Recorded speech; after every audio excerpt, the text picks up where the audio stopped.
ओं ह्रीं भुवनेश्वर्यै नमो नमः। सर्वमंगल मांगल्ये शिवे सर्वार्थ साधिके शरण्ये त्र्यंबके गौरी नारायणी नमस्तुते।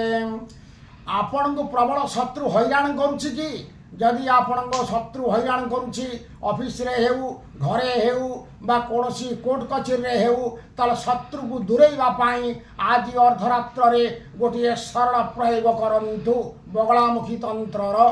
अर्धरात्र रे आपण घरे गोटे हलदिया कपड़ा पकांतु बगलामुखी देवी चित्रफट रखंतु जंत्र रखंतु घीओ दीप लगांतु एवं धूप दीप नैवेद्य हलदिया फूल रखंतु पद्म फूल रखंतु संकल्प करंतु शत्रु को नाम रे जो शत्रु आपण को हैरान करुछि संकल्प कर सारा पर पंचामृत शोधन करंतु जंत्र को स्नान करंतु देवी की स्नान करंतु एवं पंचोपचार रे पूजा करंतु जंत्र प्रतिष्ठा करंतु कर सारा पर हलदी गंठी माला द्वारा गोटे मंत्र मु डाकुछि 108 जप करंतु।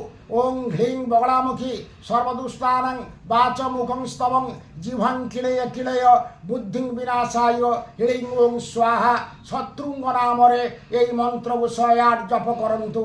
जप कर सारा पर समर्पण करंतु देखिबे यही प्रयोग पर शत्रु स्तंभीभूत हो जिवे छाड़ी चली जिवे आपण सांगे शत्रु लगे ना। यही प्रयोग एवं बगलामुखी तंत्र शास्त्र रे निर्देश रही अछि।